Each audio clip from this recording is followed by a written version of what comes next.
How's it going, folks? It's Lobo and welcome back to the channel, and today we have a new Spider-Man No Way Home cast interview, and frankly I had no idea that this was happening, so that's quite the pleasant surprise. And if I'm not mistaken, it's featuring the big three: Willem Dafoe, Alfred Molina, and Jamie Foxx, so they're all going to make an appearance apparently. Well, this already happened, so I'm just going off of what I saw for promo that this video is up, so we're going to react to that. You could say there's no love for Thomas Hayden Church, or, well, Lizard for that matter, but these are the big three. Obviously, these are the big three baddies of the movie, and I'm not going to talk about, like, spoilers or stuff, because I haven't seen spoilers, but promo tends to lead to the idea that Green Goblin and Doc Ock are, like, the two main antagonists. You could be sort of a theorist on Alfred Molina's Doc Ock becoming an ally, which I personally believe, but that's theory talk and fan speculation. But they're the main antagonists of the movie, and obviously Jamie Foxx too, because he was in the first Amazing Spider-Man with Andrew Garfield, so it would just make sense that them three are the focal point. But yeah, this is interesting. I had no idea this was happening, but we're just going to take a look here, and I'm excited, so yeah, let's do this. I'm Tom Holland. You might recognize me as your friendly neighborhood Spider-Man, and I am here to tell you that Spidey's back for an all-new adventure in Spider-Man No Way Home. I know people say this a lot, but I mean it when I say that you're going to see things in this movie that you've never, ever seen before. I'm talking about pumpkin bombs. Oh shit, the new look! Sandstorms. The multiverse, which, okay, you might have seen Damn, before, but that puts it to rest. Everyone's like, it's James Franco, his also, new Goblin. No, it's Willem Dafoe still. So yeah, he's just not wearing his mask. He is Spider-Man. So throw your fan theories out the window. They're probably not true, or are they? And get ready to see one of the most ambitious films we've ever made. An incredible story with lots of heart, laughter, high-flying action, mind-blowing effects, and some insane villains. No Way Home is the culmination of the Homecoming trilogy and the start of a multiverse of possibilities. Now I have the honor of introducing some legends. Please enjoy this. Sorry, I just had to turn my audio down for a quick second. It's so loud, but we're gonna resume. Just sorry about that. Fox here at CCXP. And being honest, this is the most ambitious Marvel film. You can say Avengers came up, but this is a multiverse shit with Tobey Maguire and Andrew Garfield. Franchise and reprising these iconic roles. You know what? I was excited knowing Amy for years, man, and knowing what she's done with this franchise, and she was explaining to me it was gonna be hot, you know, and I didn't have to be blue and things like that. As far as my he looks way better now. She's gonna be a little more hip and whatever like that, and I get a chance to hang out with these. What are you looking at? These incredible thespians. But I mean, to walk on set, man, and to see these guys, I literally like bowed to them, and we just been having a ball. Willem, how about you? Willem? You know, when I heard it, I thought, wow, that's pretty nutty. I got speared pretty good in the first film, but I thought, okay, they can figure out a way to bring me back. But it was really the pitch. And like Jamie, I know Amy's history. She walked me through it, and then John, the director, kind of pitched the whole idea before I read a script, and it sounded like a lot of fun and a good solution. And then I'm so happy he's back. Into it, I like the idea that I was returning to something that was same but different. It's a return to something I did before with that kind of history, but the spin, there's a spin on it, and that appealed to me. Alfred? For me, it's just about the money.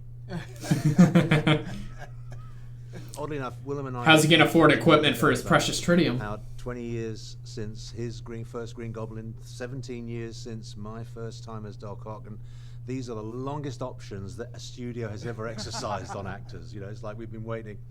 But it's the material, the pitch was excellent, and to be honest, when the idea was first suggested, my first thought was, hang on, I'm 17 years older, I've got chins, I've got wrinkles, you know, I mean, what are they going to do? And then, of course, I suddenly realized, wait a minute, they've got the technology.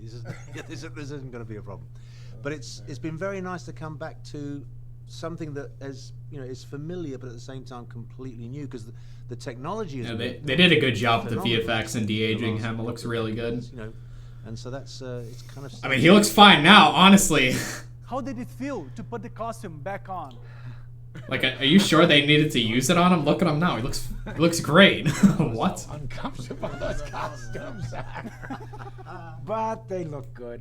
we are actors. You forget about the discomfort, and you know, it's part of it. But the costumes are much more comfortable than they were before. I remember the initial fitting to create the costume for the Green Goblin. I stood there for 8 hours, and they put different preformed pieces on me.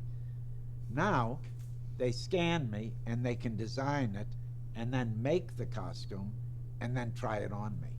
It's Damn. a huge leap in the technology. And I didn't know that. That's really cool and handy. Also, I don't know how You much know, we want to I'm something of a scientist myself. spoilers, but Oh, we love spoilers. the look's a little different.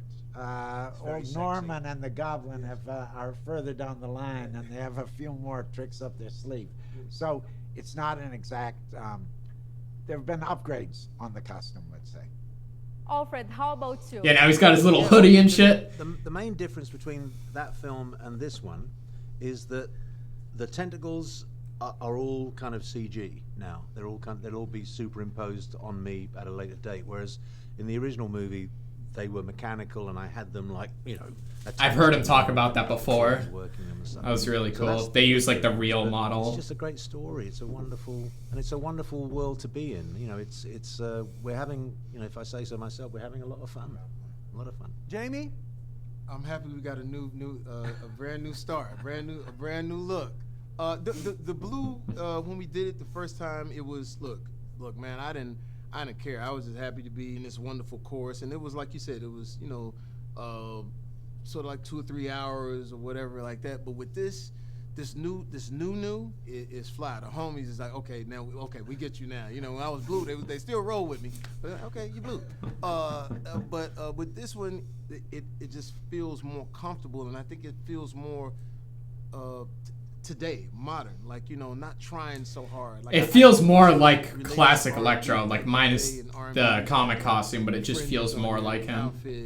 It looks a lot like the Insomniac one with that shoulder pads and things like that. Now vest gear. you can sing, you know. So it's like now. And he's also got an arc reactor, What but do you love most that's the about power portraying a himself. villain? The thing about grounded villains is that, and this is what's so wonderful about the villains in the Marvel universe, if you like, is that so many of them become villains almost reluctantly, almost in spite of themselves. You know, an accident happens or some terrible tragedy, and it transforms Very them. true. And that's what makes them very playable, because it's not just mustache twirling. There's That's some more real old school depth Marvel to it, and with the that's what accidental makes them becoming a interesting. villain. In a lesser environment, us as villains, we would just be functionaries. We would just be there to, you know, get the plot going. But here we've got real storylines. We've got they are real people, and so, you know, it's Green Goblin has a case to state this time. yeah. He's trying to make his case. A philosophy of life. It's not just about some kind of abstract muscle twirling power grab. It's about. Are you suggesting I'm a mustache twirling power grab?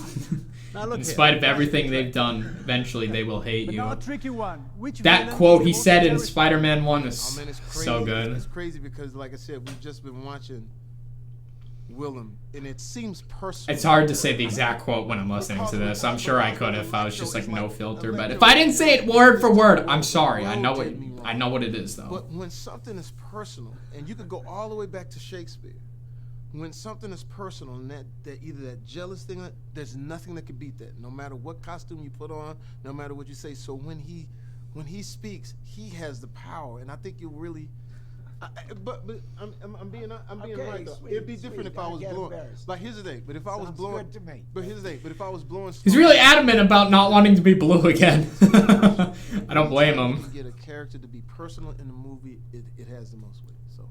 CCXP is a fan event. It looks like they're in the Doctor Strange prison, by the way. Like, look at the back. Look at the stone in the columns. That's what it looks like. Purely for myself, I think there is, at some level, because we're professional people, there is some level where we don't want to let them down. You know, we want to give them something that is going to be worth their while.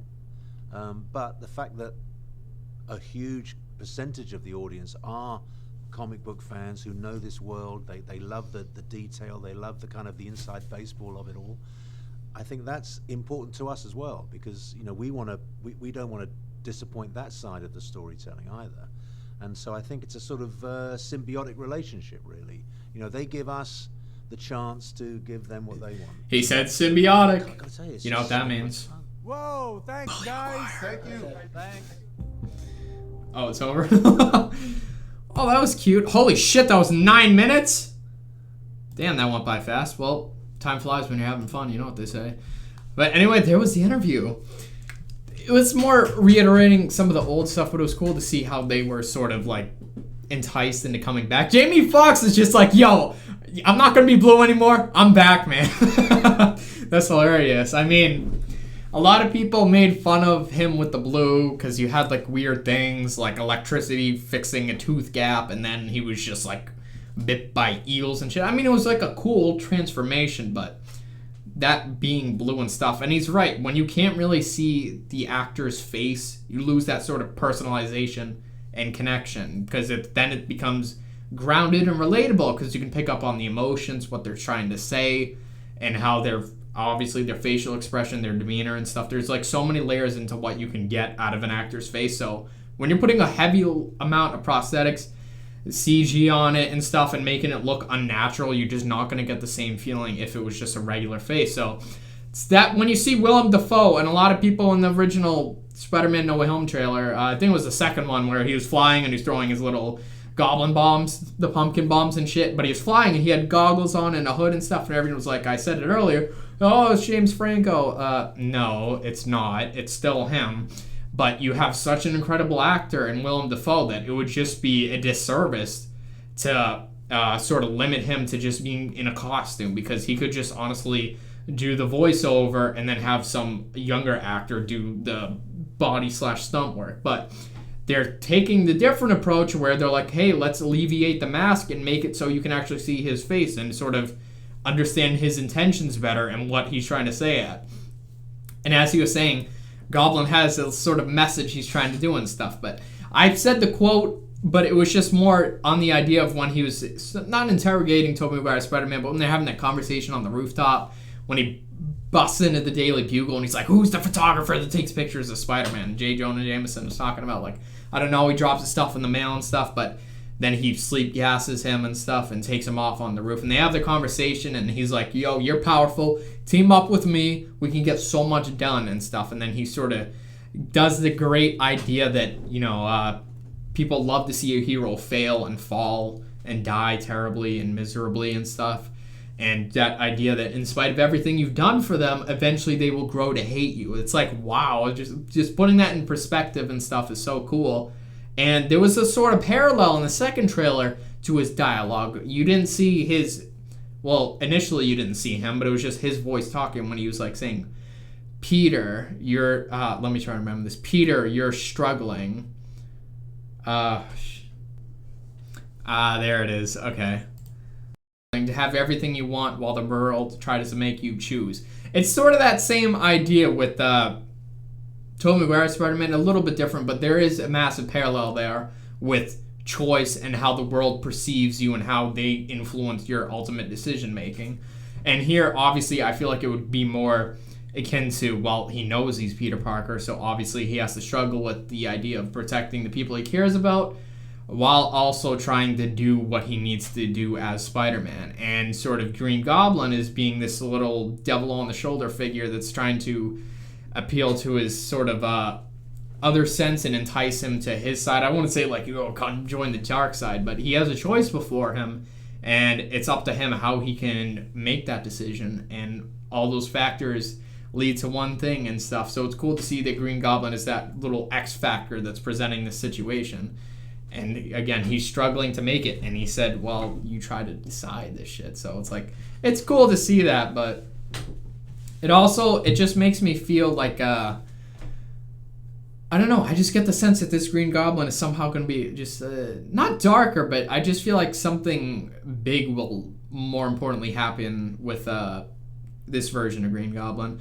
Not that it never did in the original Spider-Man. I mean, he threw Mary Jane off a bridge and stuff, and a bunch of people and kids and the little God, what are those things called? Like the trolley. I've never been to New York or whatever, so like the things that are in the air, it's like trolleys, but they go on like a zip line or whatever.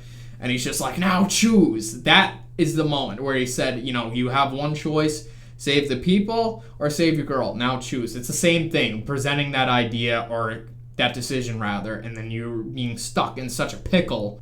So with that, like, what predicament is he going to present to him? That's just what I'm wondering. And then, again, just going off of Alfred Molina when he's talking about how things are different, how he aged and he may have put on a little bit more weight, which, frankly, I don't see. He still looks, like, really good. I'm sure. I think he's in his 50s or 60s, but, dude, he looks good for his age. Whatever his age is, dude, he looks good. I really don't notice any changes between him now and back when he was Doc Ock in Spider-Man 2. The only thing I can noticeably see that's different is his hair color.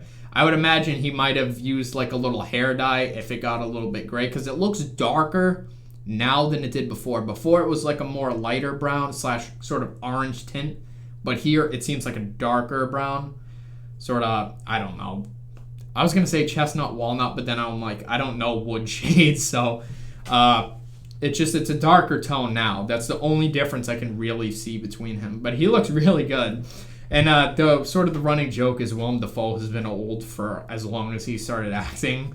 I mean, he is ageless. Him and Morgan Freeman are ageless, but no, Willem Dafoe, I also heard apparently they'll do some like VFX demodeling with him as well, because again, this is picking up from the point that they died.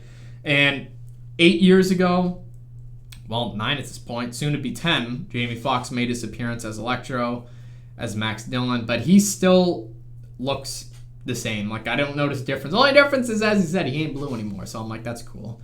But that's going to be interesting to see. Yeah, I had no idea this interview was happening. I don't know if it was like, I think it was scheduled for some event, but I just had no idea about this. I don't know why I didn't hear about this. I'm always up to date on my news when it comes to all the shit I like and stuff, so I feel like I would have known about this. Unless this really was a surprise thing, but I doubt it. And as I was saying, it looks like they were in the... I don't know if it's in the Sanctum Sanctorum. I don't know what's going on, but obviously there's this... If you don't want to know... Well, I have backups. I'm sorry. I just ate before this. Technically, it's official because it's in the Lego set. So if you don't want to know in the public Lego sets that are out, or promo or whatever, anything about this movie, because I'm going to talk about what their set piece is. If you don't want to know, it's fine, but it's like official promo, so I don't know how it's a spoiler, but, well, technically all trailers are spoilers. But anyway, it looks like they're in the Doctor Strange prison, which, again, I just said I don't know if it's in the Sanctum Sanctorum. It might be somewhere else, but it's this sort of like multiverse prison where they're going to cage them. In the trailer, you can see Alfred Molina's Doc Ock is in one of the cells, and it pans to Tom Holland and Ned and MJ, and they like laugh at his name. It's like a weird, it's quick cut if you notice it. It doesn't look like it belongs in the same scene, because it looks like they're in a basement, and then it pans to him in sort of like this cell that's so barren and sort of gritty and whatever. So I'm like, it might be like a quick cut. Maybe it's someone else saying, hey, my name's Peter Parker, and it's like, no, seriously, what's your real name?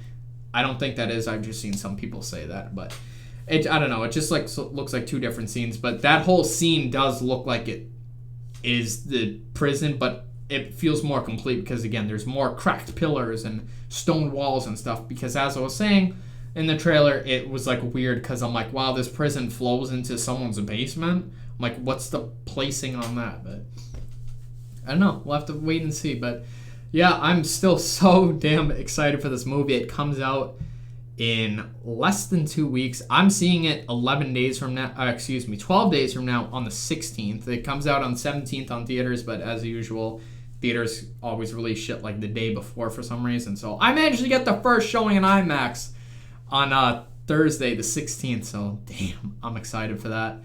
I don't know how I managed to get all those tickets for that, because the site was crashing like crazy. I actually posted my reaction to myself getting the tickets. I don't know what you're asking me why I did that. I have no idea, because I'm like, it's an experience, and why not? We'll share my experience so you can see me on my journey and such. So yeah, that's me. That's what I did. So yeah, anyway, hope you guys enjoyed. To those of you who watched to this point, you want to let me know anything, I'd appreciate it, because I'm also eager to know what you think about the movie. And just one other thing before we finish off, I want to say about this is that when Tom Holland, not Tobey Maguire, Tom Holland was talking about how this might be the most ambitious Marvel movie yet. It's hard for me to say it's not, and it's hard for me to say it is, because on one point, when you think about it, Avengers Endgame had all these characters, not just main characters from their own MCU movies like Guardians, Iron Man, Captain America, with the usual Avengers cast, but even beyond that, there's like Black Panther and stuff, and we still have like returning characters like Ant-Man and such, but then you also have the side characters of those movies, or the more minor characters, being with characters that weren't in their own respective franchise of the character. I know it doesn't make sense, but for instance, Valkyrie is in Thor Ragnarok, so she's part of the Thor franchise, but yet she made an appearance next to the Avengers. So in that sense, it was so ambitious with all these actors and such. But here, I feel like you just might go a little bit beyond, because one, it's the multiverse, so you're dealing with the idea of parallel Earths and different realities and stuff, and it opens a whole new branch, no pun intended, in the MCU, so that in itself. Then you have 3, technically 5, because again, Lizard and Sandman, 5 villains from different Spider-Man movies, from different generations, all appearing in this as multiversal villains. That's potent, man. And then the top of it, sprinkle a little shit more in there. You got the return of the 2 Spider-Men, Tobey Maguire and Andrew Garfield. And I'm not taking any more shit. Well, technically, no one on my channel has been in the comments saying they're not in the movie, because like everyone is tired of y'all at this point. I'm sorry. I always love to respect people's opinions, but if you've been this wrong for so long, they're in the movie. Jesus, man. But yeah, like the return of them 2, plus all the villains and stuff, like that's crazy, because technically I'm not saying Tobey Maguire was, but he was one, if not the main influence or sort of spark that ignited the Marvel trend. You could say it was X-Men, or just like the start of older movies like Blade, or some of the early Hulk movies and stuff. But looking at the timeline, Tobey Maguire predated a lot of those movies, and as Spider-Man is like staple flagship character of Marvel, it was really his movies that really did pave the way for Marvel. I've actually seen memes where they've replaced Tobey Maguire with King, when he's like, you know, I paved the road, and then he was like talking to the MCU actors and stuff, and he's like, you just walk down it, because I think it's true personally. So you have sort of this technical first Avenger in a literal, not in a non-literal sense with Tobey Maguire, and then his successor in Andrew Garfield, all coming back with Tom Holland to fight their once dead villains in a whole multiversal arc. It's just crazy. It's just still crazy to think about. So I personally think this is the most ambitious MCU movie yet. So I'm like, damn, I'm excited. But it was just talking out loud at that point. But yeah, like I said, hope you guys enjoyed this one. I'm definitely going to have more to say to the days leading up before this release. And I will, for the first time, I never do this, where I watch a movie in theaters and then I talk about it on my channel. But I'm going to starting with Spider-Man No Way Home, I'm going to start doing that. And I will be doing sort of a spoiler talk / discussion if you're interested in that. If you just like to hear people talk about all the cool shit that happened in the movie and their thoughts and opinions, that's what I'm going to start doing. And I'm excited that I'm going to start with Spider-Man doing it, because I have so many sort of theories. But just as a Marvel fan and as a huge Spider-Man fan, I'm just so damn excited to see that movie. If you don't know, Tobey Maguire is my favorite, because he was my childhood. Like, literally. If you know my channel, this character behind me, not the Dovahkiin, not the Dragonborn, these 2 figures behind me, obviously you know what character it is. That's my favorite superhero. And that didn't happen until I started playing the Arkham games, because that sort of reignited my love for Batman. But because obviously I saw like the Michael Keaton ones, Batman the Animated Series, but that was dwarfed in light of Tobey Maguire's Spider-Man, because I was like obsessed with that. But once I played the Arkham games, I just like went all in, all cards in on Batman. But again, just Tobey Maguire was just, as my childhood. I had everything: the pajamas, the costume, the mask, those stupid ass canned web shooters and stuff. I had in my room, I had like one of those old, because it's pretty cool for a kid to have a TV in your room. So like that's a huge privilege. But I had like an older TV, like one of the box ones and stuff, so we had to buy the what is it, VCR, or is it D? I don't know. It's been so long. VCR, like the, like the big black things with the two holes that look like wheels, and insert that shit into TV to watch it. But I would always play the Spider-Man trilogy on repeat. I would always watch it on my room. If you, any point in the day, you could walk into my room, I guarantee you, with probably like an 80% chance you would see Spider-Man on the damn TV. I might not even be in the room, the TV would be on, and you'd have Tobey Maguire playing Spider-Man on the TV. That was just a little insight into my childhood. But gotta end this video because it's so damn long. So yeah, hope you guys enjoy. And until then, I will catch you folks in my next reaction. That is going to be a what if reaction. So yeah, tomorrow